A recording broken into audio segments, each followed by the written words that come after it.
Como vão vocês que vêm nos acompanhando no canal Estudos Espíritas por Angélica e Ricardo?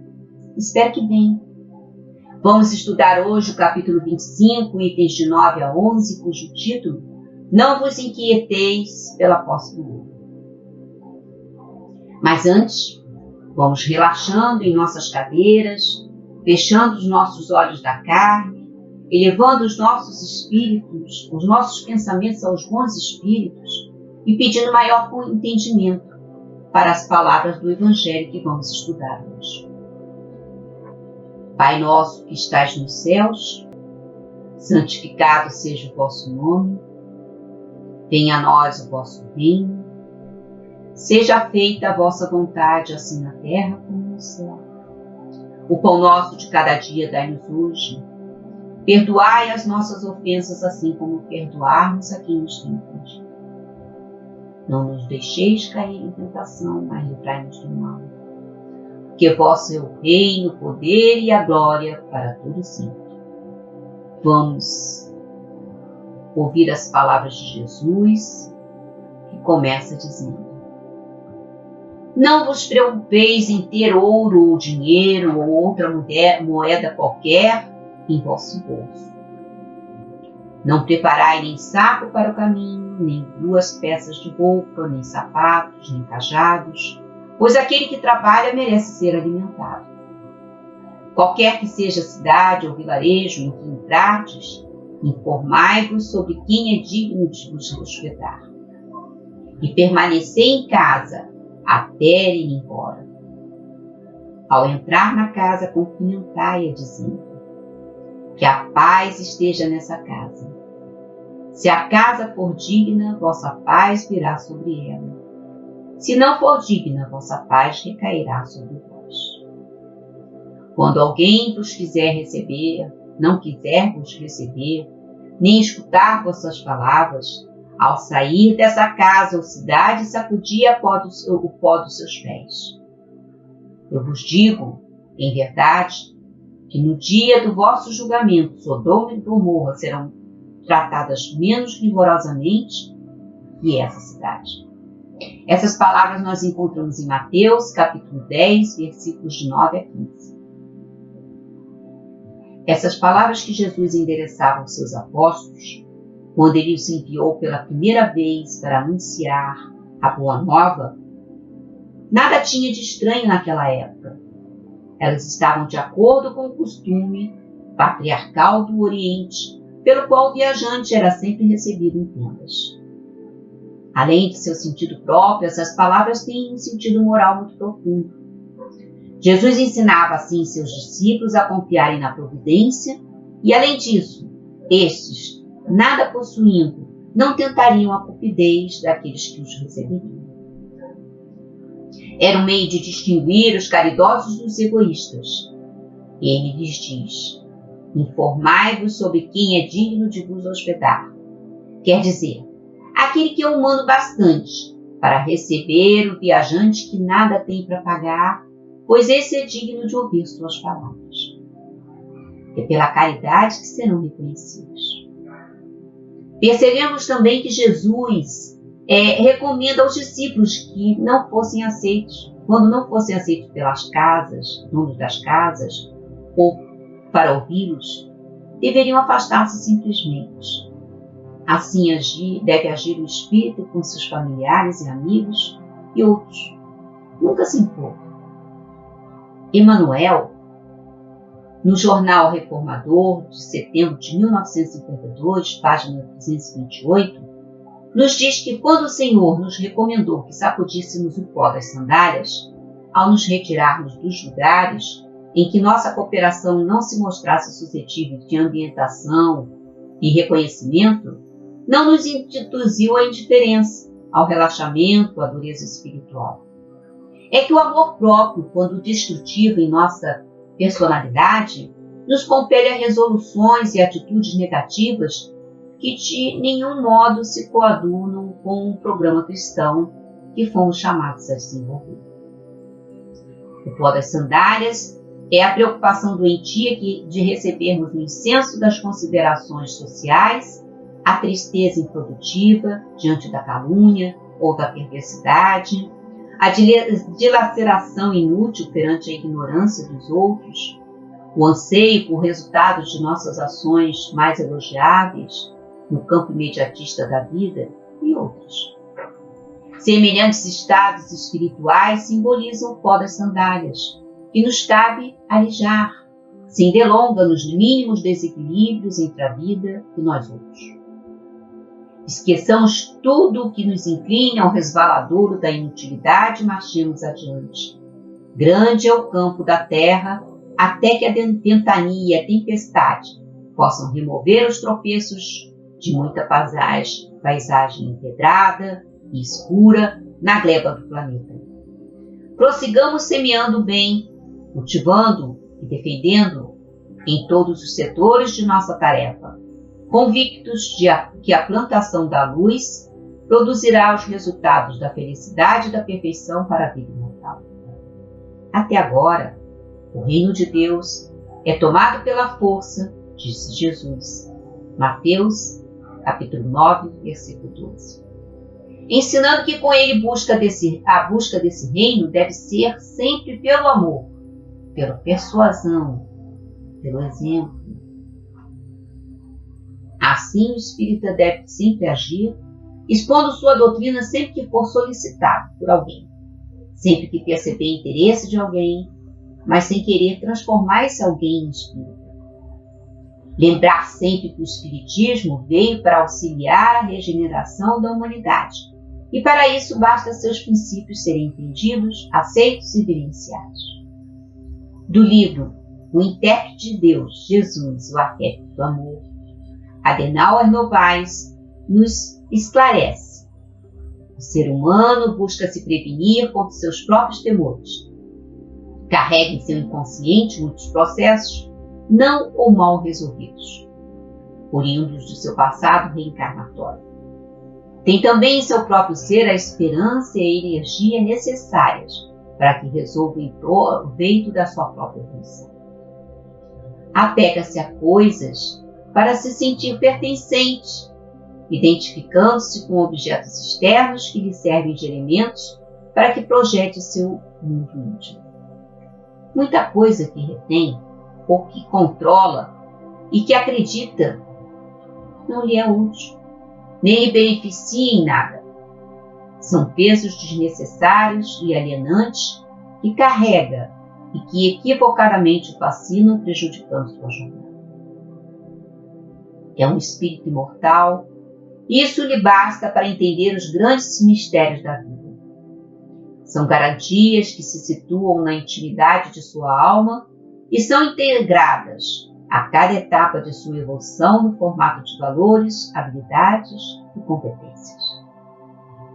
Sua prática de vida alicerçada no bem, na paz e no amor dispensa qualquer complemento que lhe pese na consciência, além dos consequentes gastos desnecessários de sua energia.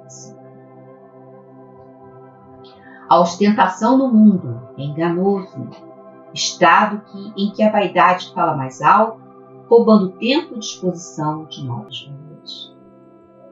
A oferta de Jesus é de outra natureza, acreditando ao Espírito a boa vontade em servir, a disposição para viver, a paz interior necessária aos embates da vida, a mensagem portadora de ensinamentos válidos para as relações interpessoais, bem como a condição de amar indistintamente ao seu próximo.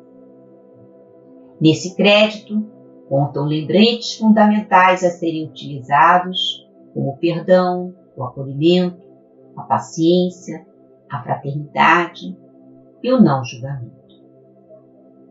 O espírito deve portar para todos os momentos de sua evolução a consciência de sua imortalidade e o sentimento de amor a ser vivido em consonância com a razão. O ser humano foi gerado livre. Suas encarnações o fazem aprender a administrar sua natural liberdade. A natureza sempre lhe proveu do que necessita, porém, amealha mais e mais, muitas vezes sem sentido. Não se contenta enquanto não se sente superior ao semelhante, esquecendo-se de que todas as criaturas são oriundas de um mesmo seio nutridor, com iguais direitos e deveres. Sua caminhada se deve transformar pela sua própria autotransformação numa escalada em que vive intensamente, adquirindo habilidades e competências para a felicidade pessoal e coletiva. Degusta a vida enquanto evolui, cresce enquanto ajuda o próximo, alimenta-se enquanto esbanja esperança por onde passa, pois sua paga é o prazer de viver, fazer a vida acontecer. Requer da vida apenas o indispensável, recebendo o universo como instrumento para a sua evolução. Aos poucos, adquire o poder de manipular o universo em favor do bem-estar coletivo. A fala de Jesus é um convite à objetividade e ao desapego. Quanto menos exigências ao que é acessório, mais receberá da vida para que crie e recrie em nome do divino. O espírito representa o Criador, sendo-lhe a imagem consciente. Atuar na vida de forma digna implica em possuir valores éticos que contribuem para a elevação espiritual do ser humano e consequente progresso social. Quando assim agimos, tornamos-nos exemplos de dignidade e fator impulsionador do desenvolvimento da personalidade dos que nos cercam. A fala de Jesus é um convite à manutenção da consciência em propósitos superiores, direcionada para o sentido da vida e para o encontro consigo mesmo. Permanecer na cidade é o mesmo que manter o firme propósito de construir uma personalidade saudável e sintonizada com o sentido e o significado de viver. Ao entrar-te na casa, saudai-a. Saudar a casa é mostrar-se em suas intenções, abrir seu entendimento para com todos que nela habitam. É colocar a consciência dotada de toda a energia psíquica possível para atuar por inteiro em seus propósitos. Significa alcançar o estado de espírito de plena potência para a realização de alguma tarefa. É estar aberto ao contato, ao convívio, ao compartilhamento de emoções. Entrar na casa pode também ser compreendido como reencarnar, isto é, entrar num corpo novo, e isso deve ser motivo de alegria e de grande satisfação, visto que se trata de intensa e crescente consciência de si mesmo. A casa é a vida, que nunca cessa, na qual o espírito libera seus desejos de realização e aprende a administrar a natural liberdade concedida por Deus. Se com efeito a casa for digna, venha sobre ela a vossa paz. A paz interior é importante aquisição como estado de espírito quando tornado permanente. Isso torna o espírito responsável pela paz no ambiente em que se encontra.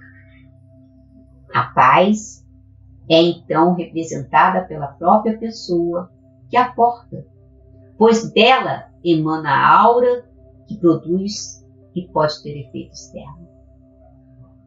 Quando uma pessoa perde a paciência com alguém, por exemplo, exaltando-se numa conversa, significa que se desestruturou internamente, faltando-lhe a paz. Mais facilmente recupera a paciência quando considerar que a instabilidade interna se deve à fragilidade dos alicerces de sua paz interior. As bases em que se apoia a paz interior são conhecidas e precisam ser reforçadas. Não querer mudar o outro, nada querer do outro, que ele não possa ou não queira dar, aprender a escutar a alma do outro e ter compaixão pelo mal que o atinge. A paz é atitude, ação e persistência consciente para implantar a harmonia. É tarefa individual, a começar no ambiente doméstico, na intimidade da própria alma. Pacificar-se, acalmando os impulsos e educando as emoções, contribui para que se alinhem as ideias e se alcance os objetivos nobres. Fundamental que a paz seja disseminada pelo exercício diário, pela disposição constante e pelo desejo sincero. Na oração é possível conectar-se a forças superiores fomentadoras da paz, tornando-se um dos seus representantes. Sacudir o pó de vossos pés, o pó é o excesso que carregamos como incômodo, cujo incômodo causa irritação e exige limpeza. Ele pode simbolizar o excesso de palavras, de atitudes inadequadas, de controle sobre tudo que muitas vezes teimamos em utilizar. Quando muito falamos é porque precisamos escutar mais e melhor. Quando persistimos em comportamentos inconsequentes, cuja inconveniência já foi recebida, a estagnação e a inércia mental assumem a vontade. Quando temos a necessidade de controlar as coisas e direcioná-las exclusivamente de modo pessoal, constatamos a insegurança e o desejo doentio do poder. Muitas vezes, agimos em função da aceitação e aprovação coletiva sem nos atentarmos à necessidade de uma vida autêntica, conduzida com flexibilidade. A vida de relação nos exige ideias arejadas, escuta curada e fala precisa. O que excedermos disso deve ter sua repercussão cuidadosamente avaliada. Aprender a ouvir é uma arte de grande utilidade, principalmente quando se sabe escutar além das palavras. É importante tentar perceber o que o inconsciente do outro está transferindo para a consciência, o que nem sempre ele mesmo é capaz de traduzir. Essa percepção não só contribui para melhor entendimento, como também amplia as possibilidades humanas de análise das intenções do outro. Naturalmente, ao ouvirmos o outro,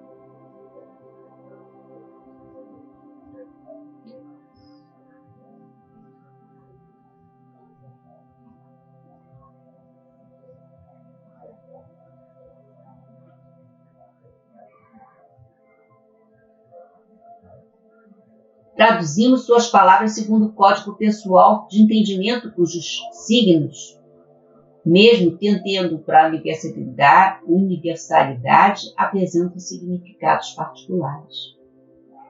Com esse repertório, estabelecemos juízos a respeito do que ouvimos, vemos ou sentimos, direcionando o nosso entendimento para determinado âmbito. Essa medida é inflexível e se torna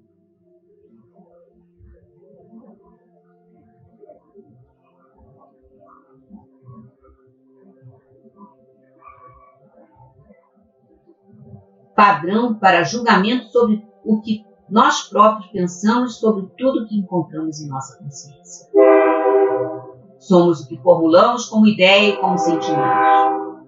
O rigor vem da própria estrutura psíquica que modela a realidade e automática e instantaneamente se remodela. Por esse motivo, a noção de casualidade pode ser modificada, sendo um estado psíquico transitório ao invés de uma lei. Pensar em leis externas sem entender que há leis internas pode promover distorções, bem como dificultar a compreensão a respeito de Deus. Tudo leva a crer que o ser humano vive e elabora seu entendimento das coisas a cada época de sua evolução, de um modo provisório. Isso deve ser compreendido como estímulo à busca do saber e, ao mesmo tempo, para eliminar o fundamentalismo existente no que diz respeito principalmente à religião. Qualquer rigidez soa sempre como incapacidade de aceitar a impermanência de tudo e a fluidez da vida.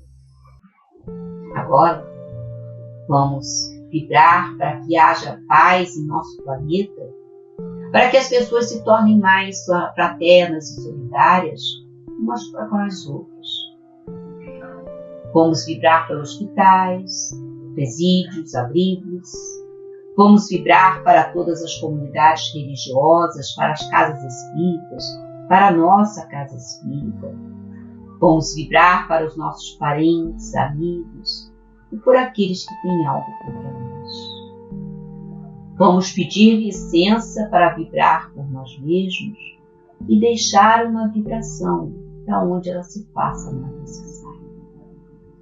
Vamos agradecer aos bons espíritos que nos permitiram nos reunir hoje nesse estudo. Vamos agradecer a Jesus pelo seu Evangelho de luz, nos mostrando o caminho, a verdade e a vida. Vamos agradecer ao Pai Maior, que tudo nos providencia para a nossa felicidade.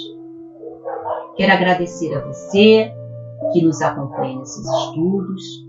Se gostou, dê o seu positivo, faça um comentário, uma crítica, clique no sininho e você receberá uma mensagem sempre que houver uma nova postagem.